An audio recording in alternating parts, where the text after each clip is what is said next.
Hello, my name is Tristan Knight, and I wanted to welcome you all to this Oncology Data Advisor discussion in honor of Summer Sun Safety Month, which occurring in August as it does, very relevant for our listeners in the Northern Hemisphere. For those of you all listening in the South, feel free to re-listen in a few months. So as I mentioned, I'm Tristan Knight. I'm a pediatric oncologist in Seattle, which, people wouldn't think of Seattle as being very sunny, but summertime here is actually quite lovely, so relevant to us. I'm Matt Hadfield. I'm a cutaneous oncologist in Providence, Rhode Island at Brown University. So the Ocean State has lots of beaches and very relevant conversation for patients in our state as well. Perfect. All right, cool. So what we're going to do, I'll talk a little bit about the background, kind of general things about the sun, UV rays, strategies for protecting oneself and one's family, talking about what UPF, SPF, all the different sunscreens, all that kind of fun stuff that kind of take for granted. And then Matt will pass it over to you. Sounds good. All right. Cool. So as I'm sure everyone here is aware, much of we all like being outside in summertime. Sun itself can be very harsh, and protecting oneself and one's family is critical. So we'll start with a bit of a background on sun safety, and then talk about how best to avoid and prevent that damage. So the sun itself, as you probably know at this point, is a massive nuclear fusion reaction. It constantly emits energy into space in the form of electromagnetic radiation. That radiation spans a vast spectrum from high energy particles to long radio waves. The main forms, visible light obviously is something that we see. Infrared radiation is felt as heat. That's most of the sun's energy. Ultraviolet radiation is slightly longer waveforms. That is UVA, UVB, and UVC. I'll come back to that point because that's relevant to our conversation.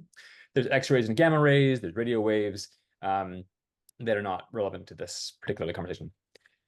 So the other thing I'll mention as well is that for UV rays, there are three main types, and we divide them up based on their wavelength, which, if you think back to university physics, determines their energy level and penetration depth. So UVC rays are the shortest wavelength and have the highest energy. We don't worry about those too much because they're absorbed by the ozone layer and not really a concern for most people. They are used in specific applications like sterilization. So if any of y'all have seen those little boxes that we put cell phones in, back in the pandemic, we had those on our unit. Those are actually UVC rays. So quite harmful, quite damaging, but not something we actually encounter because the ozone layer is there, fortunately. UVB rays are medium wavelength and moderate energy. They're partially absorbed by the ozone layer and are responsible for most sunburns and skin cancers, and they contribute to skin aging. UVA rays have the longest wavelength and the lowest energy. They penetrate deeper into the skin, and they cause premature aging, wrinkles, age spots, that sort of thing, and do play a role in some skin cancer development. And they account for most of the UV radiation that reaches the sun's surface. So both UVA and UVB rays are harmful and contribute to some damage to the skin. UVAs being more prevalent and penetrate deeper, and UVC rays being blocked by the ozone layer for the most part. Again, the importance of the ozone layer obviously being a real thing, and that's largely why with UVC rays. So sun protection obviously is very important. Infants and young children in particular being at risk for this. Younger children tend to have a lower level of melanin in their skin and a thinner outermost layer of skin. And skin damage in childhood is actually one of the most important causes of skin cancer in adults. Not only are the kids' skins more vulnerable to damage to sun rays, but about 80% of one's sun exposure occurs by the age of 18. So most sunburns, bad sunburns, do happen in childhood before kids are able to protect themselves. So very, very important to be vigilant about that, especially with young children. Bad sunburn in children risk development of melanoma, which my colleague is going to discuss in a little bit. Being a pediatric oncologist, I'm going to provide an overview of the importance of avoiding sun damage. But obviously, this applies to everyone. An exempt from this if you're a bit older. But as I said, it's particularly important for younger children as they are less able to protect themselves than teenagers and older adults. The immediate consequences of sunburn in children are obvious. As anyone who's ever been in the sun for long knows, pain, blister, and dehydration, they're evident, but the longer-term implications of sun exposure are much more insidious and more dangerous, and they include a few things. So skin cancer risk, cumulative damage from repeated sunburns in childhood significantly increases the risk of development of skin cancer later in life. Each and every sunburn inflicts damage, and that accumulates over time. Melanoma, well, all skin cancers are concerning. Melanoma is particularly aggressive and deadly, and early childhood sun exposure is a major risk factor for that later on in life. Non-melanomatous skin cancers, basal cell and squamous cell, less lethal, but can cause significant morbidity and disfigurement. Premature skin aging is a major concern. Photoaging, that is chronic sun exposure, accelerates skin aging. Frequent sunburn in childhood means that kids are more likely to experience premature wrinkles, age spot, loss of skin elasticity as they age. It's useful for convincing teenagers to cover up or use sunscreen because they don't want to have wrinkles. So use that. Photoaging also exacerbates underlying dermatological conditions, psoriasis, eczema, and such, that it certainly can increase the severity and damage from those.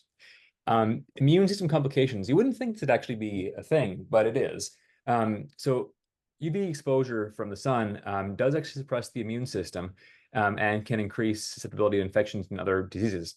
So being an oncologist, this is of particular interest to me because one of the important biological consequences of UV-induced immunosuppression is loss of immunosurveillance in newly generated malignant cells. So you have kind of the simultaneous thing happening where skin cells are being damaged by the sun and UV radiation, and mutations may be happening at that point. And at the exact moment where you want the immune system to be very active and looking for those cells, those malignant cells are not being picked up because the UV radiation in the skin is suppressing the immune system and reducing the ability of the body to provide immunosurveillance. And that's true even after a single UV radiation exposure. So it's kind of a double hit, really. And interestingly, in some cases, we actually can use UV radiation to treat certain cutaneous immune conditions. I'm thinking particularly here of chronic graft-versus-host disease of the skin. We actually use UV radiation exactly for that reason, because it is so effective at shutting down immune cell activity. So again, you wouldn't think that UV radiation could cause immune suppression, but it can and does. Eye damage, I'll mention as well. Cataract, macular degeneration, both being a result of chronic sun exposure and accumulation of lifetime damage, increases the risk of cataract and macular degeneration later on in life. So prevention is key in this case. Providing comprehensive sun prevention, protection measures from infancy is essential for mitigating these risks. And in particular, educating parents and caregivers is important to foster lifelong sun safety behaviors, again, being particularly important in early childhood where kids do not have much ability to do this themselves. So what can one do to avoid these risks? We'll talk a little bit about avoidance. So that's the simplest way. I mean, obviously that's not always practical or possible, especially because it's nice to be outside. But one can take measures to reduce the risks of sun damage.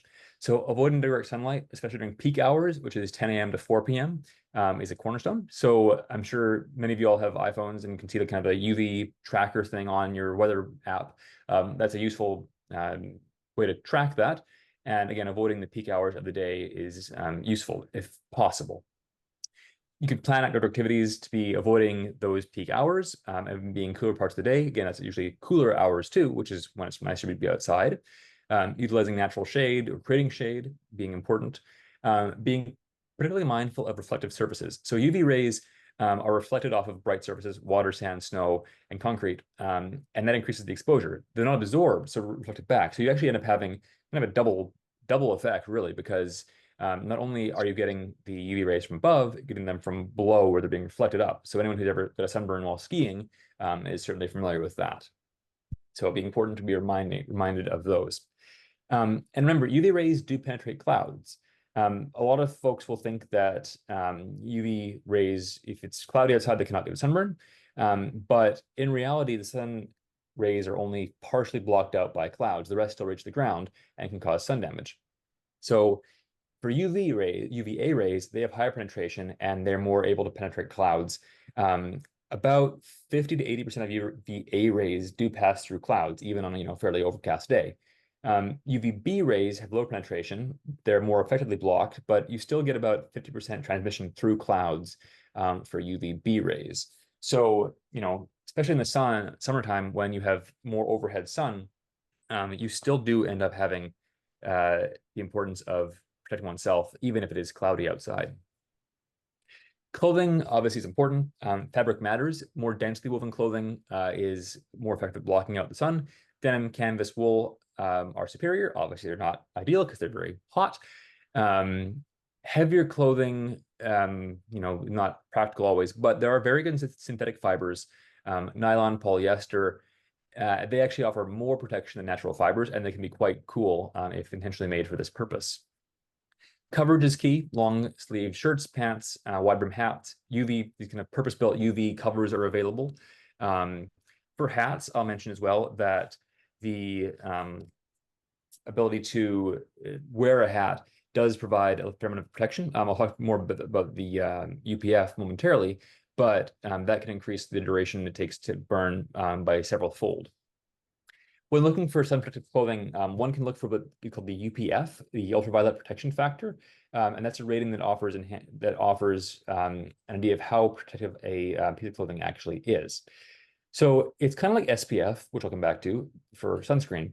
But what we do for UPF is it gauges the fabric's effectiveness at filtering both UVA and UVB light. So when you shop, look for something, look for a higher higher UPF, and you get a better protection. And what that actually means, though, we'll kind of discuss that. So a UPF is given as a number, usually 2 digits, either 15, 30, or 50. And what you're looking at there is the proportion of UV light that is allowed through. So a UPF 50 garment is allowing 1/50th of UV transmission through. A UPF of 30 is offering 1/30th of transmission of the unadulterated UV light, and a UPF of 15 would allow 1/15th. So obviously more is better. Most ratings, the highest is 50, which again, if you do the math, 1/50th is 2%. So that is something you would be searching out for, usually like custom store or sports goods stores, REI or MEC or whatever, would be places that one can find those specific protection factors. You don't usually see UPFs below 15. They're not considered to be UV protective. For instance, a typical white cotton t-shirt would be a UPF of about 5, which means that about 1/5 of the available UV radiation can pass through it. So it is very possible to sunburn through a t-shirt, because again, it is blocking about 80% of the sun UV rays, but very possible to burn at that level. Sunglasses are very important. As I mentioned, sun exposure does increase the risk of cataract and macular degeneration later on in life. So looking for protective sunglasses that block UVA and UVB rays, ideally 99 to 100%. Wraparound ones being better because you still get radiation from the side of your eyes. And large frames also are important. On a somewhat related note, car windshields actually do provide UV protection. The Federal Motor Vehicle Safety Standards mandate that tinted car windows for windshield in particular provide at least 70% protection from UV rays. Again, 70%, you still can sunburn through a windshield. Some folks I'm sure have done that, but they are more photoprotective on windshields than they are on side windows. But as some folks who I'm sure have taken long car rides will know, you can still sunburn through a car window. It just is better than having unadulterated radiation through that. Sunscreen obviously is a very important way of providing protection against the sun. There's 2 main types: chemical sunscreens and mineral sunscreens. Chemical sunscreens work by absorbing UV radiation and converting it to heat, which is then released from the skin. So the active ingredients in these, avobenzone, austenoxate, and acamsol, are the main ingredients that are used actively for those. They are, lightweight. They offer a clear finish. They don't tend to have much residue on them, but they take time to absorb. And some ingredients can be absorbed into the bloodstream. I'll come back to that point later on. Mineral sunscreens, these are physical barrier, really. Zinc oxide and titanium dioxide are the main active ingredients in this. They are immediately effective upon application. They don't need time to absorb, and they're safe for sensitive skin and for coral reefs. So, if you've ever used or seen a reef-safe sunscreen, it is a physical sunscreen. It does leave a white cast, and that is especially true at higher SPFs. So when applying it, a liberal uniform film should be applied about 15 minutes before exposure. The actual dose, and there is a dose for this if you want to know, is 2 milligrams per centimeter squared, which is about 30 mLs per body surface application. And applying it every 2 hours after sweating or swimming is important. So if you ever read the label on a sunscreen bottle, it actually is not recommended to be used below the age of 6 months, or at least to consult a physician before that is occurring. The reason for that is that, as I said, there is some absorption of sunscreen metabolites, and it's not clear how that affects or how that is metabolized by the infant, and not as well excreted. So there's a thought that if there's a side effect from these, and I'll come back to that point as to whether there are or not, that infants are less able to deal with it. And then really, as I mentioned before, with infants being as vulnerable as they are to sunburn and sun damage from their thinner skin and reduced melanin levels, really infants should not be in the sun in the first place. But again, having sunscreen is probably better than not having sunscreen. But avoidance is probably the best option in that age. So this SPF thing, I've mentioned it a few times. Anyone who's bought sunscreen has seen this. Usually it's an SPF of 15, 30, 50, those kind of ranges. So what is it? So the FDA actually regulates and regards sunscreen as an over-the-counter medication. So it is actually quite regulated in the US. The efficacy of sunscreen is determined by its UVB protection, and it measures how effectively it blocks UV radiation. The SPF, so I'll explain this in a second here. So SPF is the ratio of the smallest dose of UVB radiation required to produce minimal erythema, so redness on the skin, protected skin, compared to the necessary dose of UVB radiation to produce the same amount of erythema on non-protected skin. So what does that mean? So what we do to determine an SPF is we take human volunteers, and a patch of skin is exposed to a controlled dose of UV radiation. They aren't outside. This is like in a lab. And the time it takes for the skin to redden just a little bit, so a minimal sunburn, is measured. That same area, or sorry, the same area on a different volunteer, is then protected with sunscreen and tested. And what we get then is that both patches of skin are exposed to the same UV radiation, and the time difference for that skin to redden after protection is measured. And the calculation is the amount of time it takes for the protected skin to burn versus the amount of time it takes for the unprotected skin to burn. So what we're looking at with an SPF of 30 is that it takes 30 times longer for the protected skin to burn than the unprotected skin. Now, this is a bit counterintuitive, because when one looks at an SPF, the common thought is that you're looking at a ratio and you're saying, okay, well, this will take me 15 times longer or 30 times longer to burn.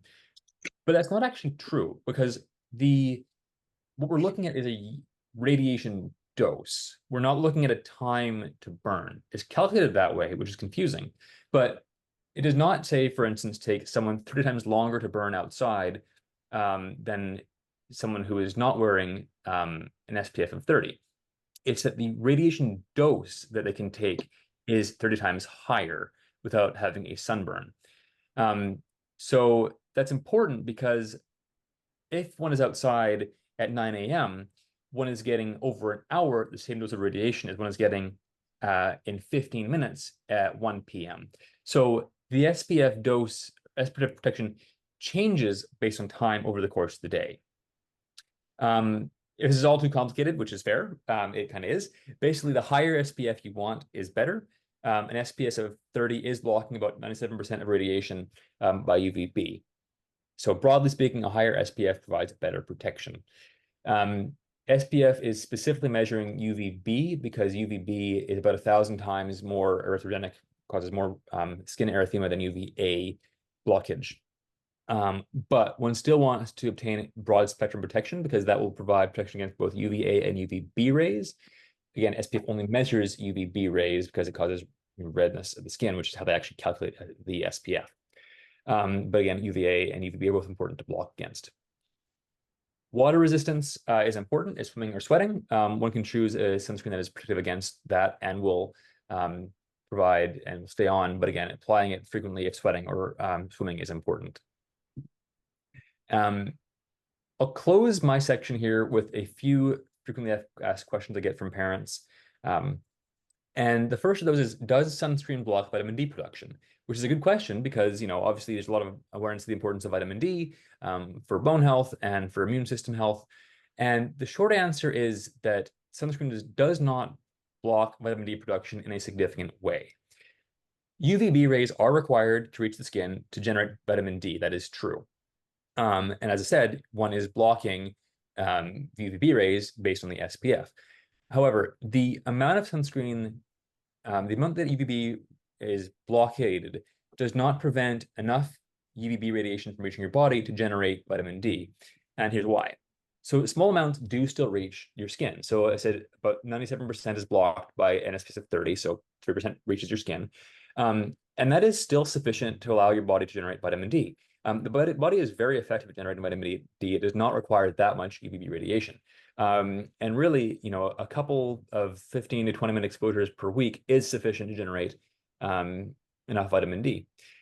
The other thought as well is that there are very effective dietary supplements and foods, fortified milk, salmon being two of them, that are able to give you dietary vitamin D, and that is far safer than having sun exposure. So if one is truly concerned about that, one can take vitamin D supplements.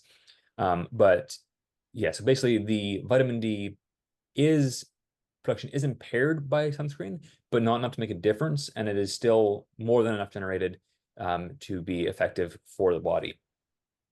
The other question, and I kind of alluded to this before, is does sunscreen enter the bloodstream? And the answer is yes. There was a 2019 study that showed that there were detectable levels of the active compounds in sunscreen, oxybenzone, avobenzone, etc., that are identified in the bloodstream for up to 24 hours after sunscreen application.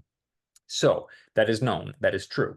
However, the FDA has been very rigorously studying this, and even if the absorption is occurring, it has not yet been found to be harmful. Obviously, it doesn't sound great to be having these chemicals in one's bloodstream, but they're not actually known to be harmful. So the FDA is trying to determine this, and if there are any long-term effects or not. And so far, there's been no determination made. Again, the FDA watches these things as an over-the-counter medication, so it's watching this very closely, but there's never been a safety signal showing that there's actually any harm that results from this. And as I said, among being oncology, everything's a risk-benefit ratio, and the risk of injury of skin cancer really from not wearing sunscreen is far, far higher than the theoretical risk of these compounds, which we don't know if they actually have a long-term effect. If one is truly concerned, mineral sunscreens, that is zinc oxide or titanium dioxide ones, those are not absorbed by the body. So those are certainly an option to be used if there's massive concern about that. But again, it is considered by the FDA and by myself to use sunscreen, even if absorbed, than to risk sun damage from the skin by not using it. So I'm going to conclude my part of the talk there, and I'll pass it back over to Matt. I think we'll open for questions or discussions after this. Matt, I'll give it to you. Thanks so much. That was a wonderful overview of a lot of nuanced information that's really important in how we kind of think about sun protection. And one of the interesting things, so I treat patients with melanoma as well as other skin cancers, and I think melanoma is an interesting disease in that it's increasing over the last decade and a half. So there's a lot of interesting research going into why that's the case, but sun exposure is obviously the biggest reason, and that's being exacerbated by warmer temperatures, more exposure to sun, longer periods of warm weather in different parts of the world. But melanoma is kind of an interesting success story in terms of a disease. So I think the most important thing to take away from this discussion today is that preventing any type of sunburn, sun exposure, and really mitigating those risks is by far the best thing to do. Unfortunately, a lot of patients, around 100,000 people a year in America, will develop melanoma at some point in their life, adults. And of those, about half will have later stage disease, either stage 2, stage 3, or stage 4 disease.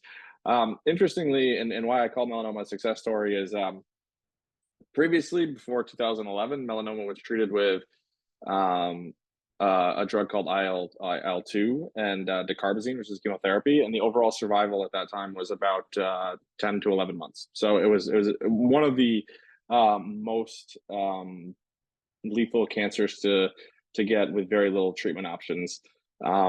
the advent of drugs known as immune checkpoint inhibitors, or immunotherapy is common vernacular, has really changed the landscape of every cancer, starting with melanoma. So, as you alluded to, UV radiation causes breaks in DNA and causes DNA to become much more mutated. And by doing so, it creates lots of proteins on the cancer surface that are irregular and look strange to the immune system. And when you use immune checkpoint inhibitors, you can actually prime the immune system to then attack the melanoma cells and other cancer cells, as we've seen with other malignancies. So, just broad strokes, the usage of two immunotherapeutic medications together, ipilimumab and nivolumab, actually increased the median overall survival from less than 1 year to the trial just read out at 7.5 year median overall survival. So there are people with metastatic melanoma that are still alive from when they were originally treated on the clinical trial taking place back in 2010. So it's pretty remarkable. That being said, no one should ever put themselves at risk to get melanoma. And I think the big takeaway would be we don't want anyone to not take sun safety seriously. And also, I think what goes hand in hand with sun safety is skin safety. And I would use this as a platform too to just kind of talk about the ABCDEs of melanoma, which is something that I think a lot of PCPs and dermatologists talk about. So if you are someone who has a new mole or new skin lesion that looks strange, you think about this mnemonic to kind of think about if it's something you should have a primary care physician or dermatologist take a look at, any physician really. And anytime you're concerned as well, but asymmetry. So if one looks different than the other, one side looks different than the other of a new mole or new lesion, that would be concerning. Irregular borders would be also very concerning, as well as the color. So asymmetrical colors, differences in colors, darker shades, lighter and darker shades mixed together are also concerning for the development of melanoma. Diameter would be the D, so melanomas are usually greater than 6 millimeters, which is about the size of a pencil eraser. When diagnosed, they can be smaller. And then the last is E, evolving. So if you have a lesion and it looks as though it's changing over time, also something you definitely want to mention to your physician. I would say even beyond that, though, any kind of new skin changes are always something you want to have a physician take a look at, just to be kind of on top of things to make sure that nothing's being missed. But I think with that, I would conclude, and we can just kind of finish.